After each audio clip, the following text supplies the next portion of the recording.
매일 성경 묵상을 돕는 해설 가이드입니다. 안녕하세요. 묵상 코치입니다. 함께 읽고 나눌 말씀은 전도서 12장 1절에서 14절까지 말씀입니다. 젊은이에게 충고하는 연설 형식으로 노년과 죽음에 관한 일들을 주로 본문은 언급하고 있습니다. 인생에서 죽음은 인간의 가장 진지하고 엄숙하게 하는 주제입니다. 인생의 과정이 때와 시간의 연속이라면 그 흐름 속에서 창조주와 자신의 노년의 시기를 기억할 것을 요구하고 있습니다. 이것은 앞에 11장에서도 나타나고 있는 주제의 반복입니다. 1절에서 7절까지 읽겠습니다. 너는 청년의 때 너의 창조주를 기억하라. 곧 공고한 날이 이르기 전에 나는 아무나기 없다고 할 해들이 가깝기 전에 해와 빛과 달과 별들이 어둡기 전에 비 뒤에 구름이 다시 일어나기 전에 그리하라. 그런 날에는 집을 지키는 자들이 떨 것이며 힘 있는 자들이 구부러질 것이며 맷돌질하는 자들이 적음으로 그칠 것이며 창들로 내다보는 자가 어두워질 것이며 길거리 문들이 닫혀질 것이며 맷돌 소리가 적어질 것이며 새 소리로 말미암아 일어날 것이며 음악하는 여자들은 다 새하여질 것이며 또한 그런 자들은 높은 곳을 두려워할 것이며 길에서는 놀랄 것이며 살구나무가 꽃이 필 것이며 메뚜기도 짐이 될 것이며 종욕이 그치리니 이는 사람이 자기의 영원한 집으로 돌아가고 조문객들이 거리로 왕래하게 됨이니라. 은줄이 풀리고 금그릇이 깨지고 항아리가 샘 곁에서 깨지고 바퀴가 우물 위에 깨지고 흙은 여전히 땅으로 돌아가고 영은 그것을 주신 하나님께로 돌아가기 전에 기억하라. 1절은 청년들을 향해 기억하라는 명령으로 시작합니다. 청년이 기억해야 할 것은 창조주로서의 하나님입니다. 그런데 그 기억에 효력이 있으려면 무엇 전에 기억해야 합니다. 전도자는 무엇 전에를 사용하여 시간적, 심리적 변이를 깨하고 있습니다. 공고한 날이 이르기 전에 나는 아무나기 없다고 할 해들이 가깝기 전에 해와 빛과 달과 별들이 어둡기 전에 날이 다가온다라는 것은 즐거운 삶이 불가능해지는 시간입니다. 즉 창조주 하나님이 무시되는 곳은 인생을 즐길 수 없는 곳이란 뜻입니다. 따라서 인생을 통해 기억해야 할 기본 활동은 자신의 죽음을 염두에 둔 즐거운 삶을 생각하고 그와 관련지어 하나님과 그의 간섭을 생각하는 일입니다. 1절에 기억하라라는 명령어는 하나님에 관한 역사적 사실을 단순 암기하라는 것이 아니라 하나님의 영원하고 주권적 계획에 맞게 살도록 자신을 결단하고 도전하라는 것입니다. 그는 독자들을 향해 아직 젊었을 때 일찍 하나님께 돌아가라고 합니다. 인생의 의미를 발견할 시간이 있고 자신의 인생 여정을 바꿀 만한 때 하나님께 돌아서야 합니다.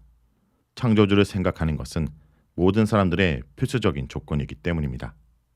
2절에서 6절은 노년 시기를 말합니다. 인간이 노년을 맞이하게 될 때 일어나는 현상들을 설명하고 있습니다. 이 구절은 너무 늙어서 아무것도 할 수 없는 노년과 죽음의 때를 실감나게 묘사하고 있습니다. 2절에서 전도자는 우주의 발광체를 거론하며 그 빛이 어두워지기 전에 창조주를 기억하라 합니다. 빛이 어두워지고 먹구름이 끼는 것은 종말론적 이미지이며 개인적으로는 생명의 불이 꺼져가고 있음을 은유적으로 표현한 것입니다.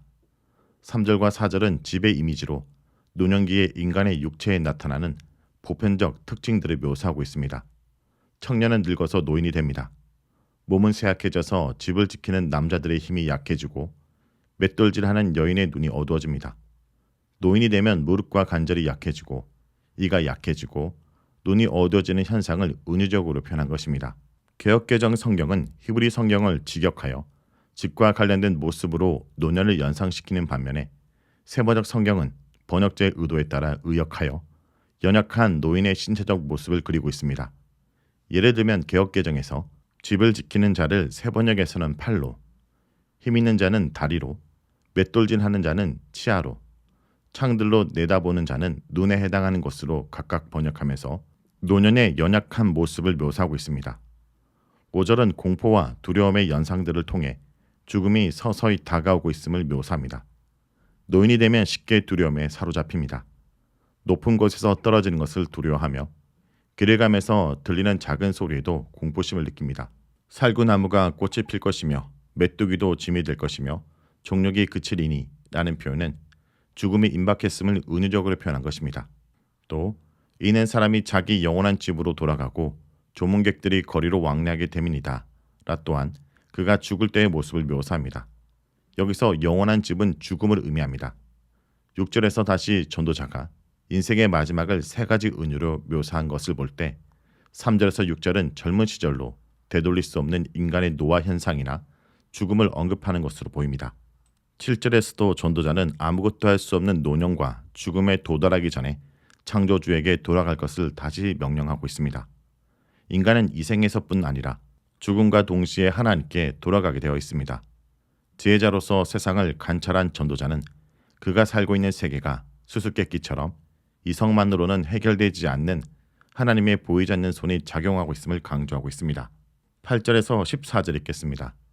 전도자가 이르되 헛되고 헛되도다. 모든 것이 헛되도다. 전도자는 지혜자이어서 여전히 백성에게 지식을 가르쳤고 또 깊이 생각하고 연구하여 잠언을 많이 지었으며 전도자는 힘써 아름다운 말들을 구하였나니 진리의 말씀들을 정직하게 기록하였느니라. 지혜자들의 말씀들은 찌르는 책찍들 같고 해중의 스승들의 말씀들은 잘 박힌 목 같으니 다 한 목자가 주신 바이니라. 내 아들아, 또 이것들로부터 경계를 받으라. 많은 책들을 짓는 것은 끝이 없고 많이 공부하는 것은 몸을 피곤하게 하느니라. 일의 결국을 다 들었으니 하나님을 경외하고 그의 명령들을 지킬지어다. 이것이 모든 사람의 본분이니라. 하나님은 모든 행위와 모든 은밀한 일을 선악간에 심판하시리라. 8절은 헛되고 헛되다, 모든 것이 헛되다 말합니다. 이것은 어쩌면 당시 가장 현실적인 평가일지도 모릅니다.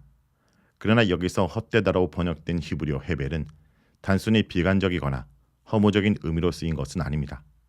인간의 지혜로 인간과 세계 그리고 하나님에 관해 다 파악할 수 없음을 깨닫기에 인생은 신비하다 혹은 이해할 수 없다는 의미로 보아야 합니다. 이것은 전도자가 헬라 세계를 지배했던 인간의 능력과 이성에 대한 무한 신뢰에 반기를 든 것입니다. 9절에서 14절은 전도서의 최종적인 메시지입니다. 전도서는 다음과 같이 마무리합니다. 첫째, 경계를 받으라. 둘째, 하나님을 경외하라. 셋째, 그의 계명을 지켜라. 그가 이렇게 명령한 것은 그들의 현실적 삶이 많이 혼란되더라도 하나님의 존재와 그의 심판을 기억하라는 그의 굳건한 신앙 때문입니다. 그는 이렇게 전도자의 말을 모으고 기록한 자신의 의도가 제대로 익힐 수 있도록 마지막 부분에서 그의 메시지를 분명히 밝히고 있습니다. 즉 전도서는 다른 성경에서 읽을 수 있는 전도서의 메시지와 크게 다르지 않다는 점을 강조하고 있습니다. 단지 그 시대의 환경과 문제가 다르고 무엇보다 전도자의 접근 방식이 다른 사람들의 것과 다를 뿐입니다. 12절에서 전도서 기록자는 그의 청중을 내 아들이라 부릅니다. 그런데 그 다음에 오는 말이 많은 오해를 일으키는 표현이 있습니다. 많은 책들을 짓는 것은 끝이 없고 많이 공부하는 것은 몸을 피곤하게 하느니라.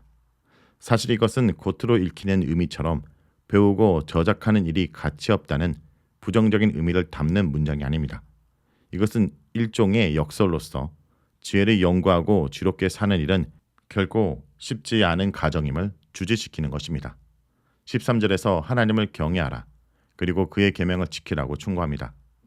전도자는 현실에서 많은 것을 해이하게 만들지만 이스라엘의 신앙과 삶의 근본적 신조는 결코 놓치지 않음을 보여줍니다. 그는 이스라엘의 신앙과 지혜의 기본 원리를 다시 상기시키고 있습니다. 첫 번째, 그 이유는 이것은 모든 사람의 본분이기 때문입니다. 두 번째 이유는 14절에 있는데 모든 일은 하나님의 손에 있기 때문입니다. 하나님은 세상의 심판자의 운영자이십니다. 인간의 말과 행동은 그것이 드러나는 것이든 감춘 것이든 모두 하나님께서 알고 계십니다. 하나님의 판단과 심판은 정확합니다. 전도서의 기록자가 전도자의 말과 지혜를 소개한 것은 당시 수많은 사람들의 신앙적 갈등과 모순 때문에 흔들리는 이스라엘적인 삶을 이해하고 동조하기 때문일 것입니다. 하지만 그는 여전히 이스라엘 백성의 신앙적 자리가 어디에 있어야 할지를 말해줍니다. 전도자와 같은 지혜자의 가르침을 받되 하나님 경외와 그의 계명 준수와 하나님 심판에 대한 신앙적 심지를 어떤 상황에서도 확고히 할 것을 마지막 메시지로 전하고 있습니다. 자, 여기까지가 전도서 12장 1절에서 14절까지 말씀입니다. 오늘 말씀을 통해 우리는 무엇을 묵상하고 적용해야 할까요? 우리는 기억해야 합니다. 창조주를 기억하고 끝이 있음을 기억해야 합니다. 더 이상 돌이킬 수 없을 때가 오기 전에 창조자를 기억해야 됩니다. 헤아의 삶의 한계와 무상함 속에서 하나님을 경외하고 그분의 명령을 지키는 것이 인간의 본분입니다. 최선을 다하고 현실을 잘 즐기되 언젠가 헤아에서의 삶을 하나님께서 심판하실 것임을 기억해야 합니다. 언젠가 이 연약함과 혼돈과 이해할 수 없는 세상의 이치 중에서 하나님의 지혜로운 뜻이 이루어졌음을 알고 찬양할 날이 올 것입니다.